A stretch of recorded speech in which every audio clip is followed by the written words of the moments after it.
साथ गुरमीत। सोमवार को कई लोग करते हैं शिव पूजा में कई तरह की भूल। कहीं आप भी तो नहीं कर रहे ऐसे महापाप?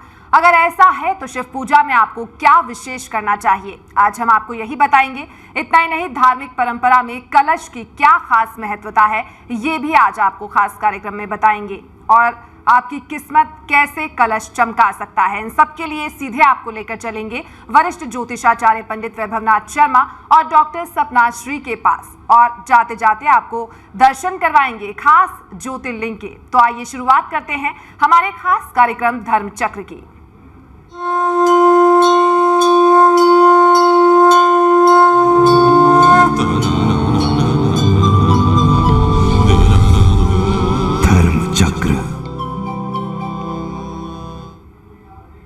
धर्मशास्त्रों में उजागर देव भक्ति की महिमा से उपजी श्रद्धा ने हर युग में भक्त और भगवान के रिश्तों को मजबूती से जोड़े रखा है। भक्ति के लिए कई पूजा परंपराएं और उपासना के उपाय प्रचलित हैं, किंतु आस्था में डूबे सारे भक्त शास्त्रों में बताई देव उपासना से जुड़ी सारी बातों के जानकार नहीं होते। इसलिए वो पूजा पाठ के दौरान कई अनजाने में छोटी छोटी चूक कर जाते हैं। तो कैसे इस भूल को सुधार सकते हैं आप, इन सब के लिए सीधे चलते हैं पंडित वैभवनाथ शर्मा के पास। नमस्कार। सोमवार को हम और आप अक्सर शिव पूजा करते हैं, लेकिन जाने अनजाने कहीं ना कहीं हम और आप बहुत बड़ी भूल कर जाते हैं शिव पूजा में। आज मैं आपको बताने वाला हूं कि क्या आप भी कहीं ऐसी ही गलती करके भगवान शिव को प्रसन्न करने के बजाय महापाप तो नहीं कर रहे।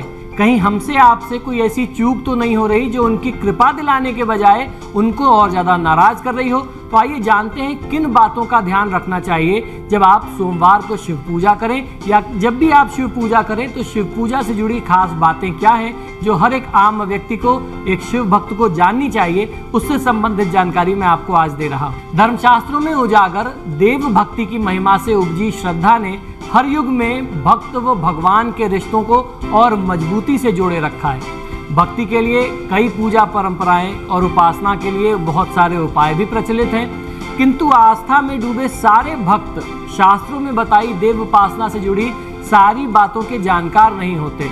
किसी को कुछ जानकारी होती है, किसी को कुछ जानकारी होती है और किसी को कुछ जानकारी का अभाव होता है। इसलिए वे पूजा पाठ के दौरान कई अनजाने में बहुत सारी छोटी या बड़ी चूक कर बैठते हैं। तो आइए जानते हैं, हम और आप कोई पूर्ण तो होते नहीं, माँ के पेट से कोई सीख के तो निकलता नहीं। मुझे भी किसी ने बताया, मैंने भी कहीं पढ़ा, वही जानकारी वही ज्ञान मैं आज आपके साथ बांट रहा हूँ। इसी कड़ी में शिव पूजा के दौरान भी एक ऐसी गलती कई भक्तों से जाने अनजाने में होती है, या यूं कहें कि ऐसी गलती करते नजर आते हैं। हालांकि शिव जो है, भगवान शिव जो है, वह भक्त वत्सल हैं और पूजा का पूरा पुण्य भी अपने भक्तों को वो जरूर देते हैं। लेकिन हर शिव भक्त को भक्ति की मर्यादा का ध्यान अवश्य रखना चाहिए। इसीलिए आज हम लोग जानेंगे कि शिव पूजा में ध्यान रखने की कौन कौन सी योग्य ऐसी परम आवश्यक बातें हैं जिनको हर व्यक्ति को ध्यान रखना चाहिए, जिसके मन में थोड़ी सी भी भगवान शिव के प्रति आस्था है और वह उनकी पूजा में विश्वास रखता है। शिव उपासना में बिल्वपत्र का चढ़ाना पाप नाशक व सांसारिक सुखों को देने की दृष्टि से बहुत महत्वपूर्ण स्थान रखता है। खासकर शिव भक्ति के दिन जैसे सोमवार को बिल्वपत्र का अर्पण किया जाना, बिल्वपत्र चढ़ाना हर प्रकार के मनोरथ की सिद्धि का बहुत ही सर्वश्रेष्ठ उपाय हमारे धर्मशास्त्रों में बताया गया है। शास्त्रों में शिव उपासना की नियत मर्यादाओं की कड़ी में बिल्वपत्र चढ़ाने से जुड़ी कुछ खास बातें आज मैं आपको उजागर कर रहा हूं, या इनको कुछ खास रहस्य भी कहा जाता है। ये रहस्य इसलिए मैं कह रहा हूं क्योंकि हम और आप इन रहस्य से अब तक अनजाने थे और इसी वजह से हमारी पूजा का पूरा फल हमें नहीं मिल रहा था।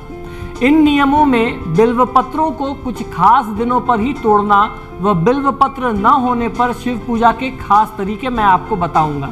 हिंदू पंचांग के अनुसार ये दिन शिव भक्ति या गणेश उपासना के लिए खास दिन माने गए हैं। बिल्व वृक्ष में शिव व शक्ति स्वरूपा देवी लक्ष्मी का वास माना गया है और शिव शक्ति एक दूसरे के बिना अधूरे माने गए हैं।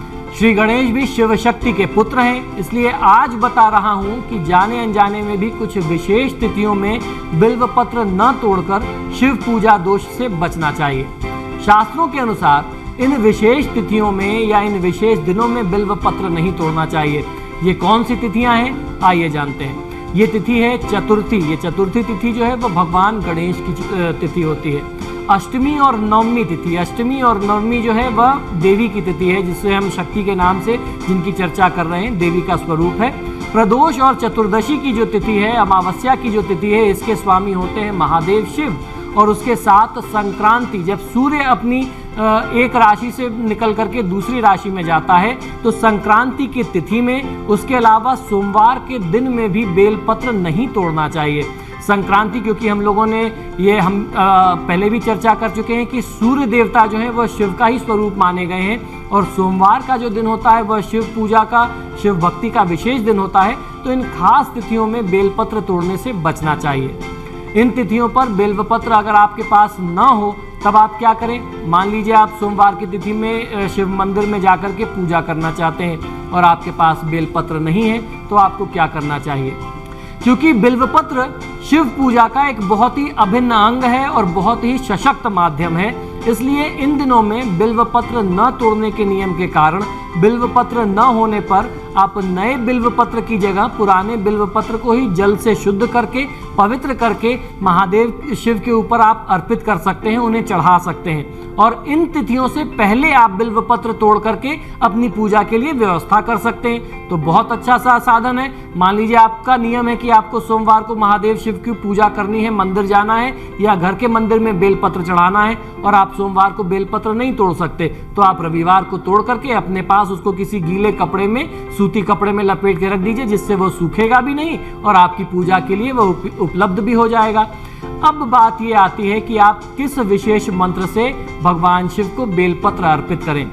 बेलपत्र अर्पित करने के लिए हमारे शास्त्रों में जो मंत्र मिलता है वह यह है, त्रिदलम त्रिगुणाकारम त्रिनेत्रम च त्रियायुधम त्रिजन्म पाप संहारम एक बिल्वम शिवार्पणम। मंत्र पुनः सुन लीजिए। त्रिदलम त्रिगुणाकारम त्रिनेत्रम च त्रियायुधम त्रिजन्म पाप संहारम एक बिल्वम शिवार्पणम। 3 दलों का जो एक बेल का पत्र होता है, यह त्रिगुणों से परिपूर्ण होता है, 3 गुणों से परिपूर्ण होता है, और अगर आप इन्हें अर्पित करते हैं महादेव के ऊपर, एक बेल पत्र को अर्पित करने से आपके 3 जन्म के जो भी संचित पाप हैं उनको ये नाश कर देता है, उनकी ये समाप्ति करता है। तो समझ लीजिए कि कितना ज़्यादा महात्मा हमारे धर्मशास्त्रों में बेल पत्र अर्पित करने का बताया गया है। साथ ही आपको बताऊं, बेल औषधीय गुणों से परिपूर्ण होता है। जब भी आप भगवान शिव के ऊपर, महादेव के ऊपर बेलपत्र अर्पित करते हैं, तो कम से कम 3 पत्ते वाला एक बेलपत्र आपको उठा करके मस्तक से लगा करके भगवान शिव का ध्यान करके उसको पान की तरह चबा करके आप खा लीजिए। बेल को हमारे धर्म ज्योतिष शास्त्रों में या आयुर्वेद से जुड़े हुए ग्रंथों में कहा गया है कि ये पेट से संबंधित सभी समस्याओं, रोगों और व्याधियों का नाश करता है और आपको अच्छा स्वास्थ्य देता है। तो महादेव की पूजा करके उनके प्रसाद स्वरूप आप बिल्वपत्र को ग्रहण करें, आपको लाभ मिलेगा, आप निरोगी भी रहेंगे, महादेव की कृपा भी आप पर रहेगी। एक बात बेलपत्र अर्पित करने में आपको ध्यान ये रखनी चाहिए कि बेलपत्र में जो पीछे डंडी होती है वह जहाँ तक संभव हो आपको तोड़ देनी चाहिए। अगर आप बेलपत्र को डंडी के साथ महादेव शिव के ऊपर चढ़ाते हैं तो यूँ समझ लीजिए कि वह डंडी जो है, हमारे यहाँ शिव पुराण में कहा जाता है कि वह डंडी के साथ अगर बेलपत्र किसी ने चढ़ाया तो वो भगवान शिव के सिर पर वज्र के प्रहार समान होता है, यानी आपने उनके सर पर वज्र से चोट कर दी, उनको मार दिया। तो आपको इस पाप से बचना चाहिए। जहाँ तक संभव हो बेलपत्र की डंडी तोड़ करके आप बेलपत्र अर्पित करें, महादेव की कृपा आपके साथ निरंतर बनी रहेगी। ये तो बात रही बेलपत्र को चढ़ाने की। बेलपत्र के बहुत सारे प्रयोग हमारे धर्मशास्त्रों में बताए गए हैं, जिसका प्रयोग करके आप महादेव को प्रसन्न कर सकते हैं। और जैसा मैंने अभी आपको बताया कि बेल के वृक्ष में माँ लक्ष्मी का भी वास होता है, तो आप माँ लक्ष्मी की भी कृपा प्राप्त कर सकते हैं। बेल के पत्रों का विशेष परिस्थितियों में हवन किया जाता है। अब वह हवन कैसे और क्यों किया जाता है, आइए ये भी आपको बताता हूँ। ये भी एक बहुत बड़ा गूढ़ रहस्य है या गुप्त रहस्य भी इसे कह सकते हैं। हर व्यक्ति नहीं जानता कि बेल के पत्ती से कब अभिषेक करना चाहिए या कब उससे हवन करना चाहिए। बेल पत्र से यदि आप महादेव को प्रसन्न करना चाहते हैं तो आप अगर हवन करते हैं, बेल की पत्तों को ले लीजिए और उसको देसी घी में डुबो करके आप उससे हवन करें। आप आम की लकड़ी की, आम की समिधा को जला करके हवन की अग्नि प्रज्वलित कर लें और महादेव का ध्यान करके आप बेल के पत्रों से हवन करें। बेल के पत्रों से हवन करने से आपके दुख और दारिद्र्य दूर होते हैं। ये महादेव को प्रसन्न करने का बहुत ही अचूक उपाय माना जाता है। उसके साथ साथ अगर आप माँ लक्ष्मी की कृपा चाहते हैं, माँ लक्ष्मी की साधना करते हैं, सोमवार के दिन माँ लक्ष्मी की भी साधना की जाती है, तो आप सोमवार के दिन में ही बेल की पत्तियों का हवन माँ लक्ष्मी को प्रसन्न करने के लिए देसी घी में भिगो करके आप बेल के पत्तों की आहुति डालते हैं तो माँ लक्ष्मी की भी कृपा आपको मिलती है।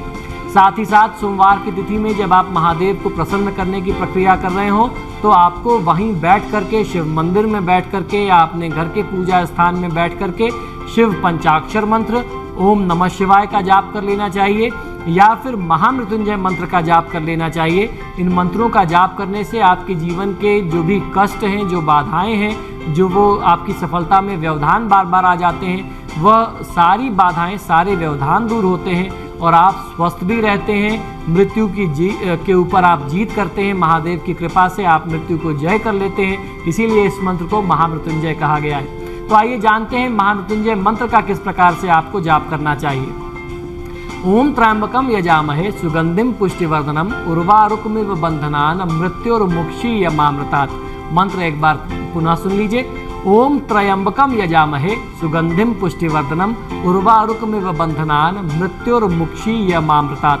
इस मंत्र का जाप करने से महादेव की कृपा आप पर बनती है, ना बल्कि सिर्फ महादेव की कृपा बनती है, माँ पराम्बा माँ पार्वती की भी कृपा आपके ऊपर बनती है और उसके साथ साथ विघ्ननाशक भगवान श्री गणेश भी आपके ऊपर कृपा करते हैं जब आप महादेव की इन विभिन्न मंत्रों से पूजा आराधना करते हैं। सोमवार की तिथि में जिस व्यक्ति को आर्थिक समृद्धि पाने की लालसा हो उस व्यक्ति को कच्चे दूध में कुछ मीठा मिला करके शिवलिंग के ऊपर अभिषेक करना चाहिए और जिस प्रकार से बेलपत्र का आपको प्रयोग बताया, कम से कम 3 पत्तों वाला, 3 दलों वाला एक बेलपत्र भी यदि आप अर्पित करते हैं और आप ये अपना नियम बना लेते हैं कि आप हर सोमवार इस क्रम को करेंगे तो निश्चित तौर पर आपको सफलता मिलती है। तो ये बहुत सरल से बहुत छोटे से उपाय हैं जिन्हें आप अपना करके अपने जीवन में लाभ ले सकते हैं और सफलता के मार्ग पर आप हमेशा अग्रसर रहें, ऐसी ही हमारी प्रार्थना है। तो सुना आपने, बिल्वपत्र से अगर आप महादेव को प्रसन्न करना चाहते हैं तो ये छोटी छोटी बातें हैं जिनका आपको खास ख्याल रखना होगा और अगर आप इन बातों का ख्याल रखते हैं तो महादेव जरूर प्रसन्न होंगे और आपकी मनोकामनाएं जरूर पूर्ण करेंगे। फिलहाल यहाँ पर रुकेंगे एक छोटे से ब्रेक के लिए। ब्रेक के बाद आपको बताएंगे धार्मिक परंपरा में कलश की क्या है खास महत्वता और सोने से आपकी किस्मत कैसे चमका सकता है कलश। फौरन लौटेंगे इस ब्रेक के बाद। धर्म चक्र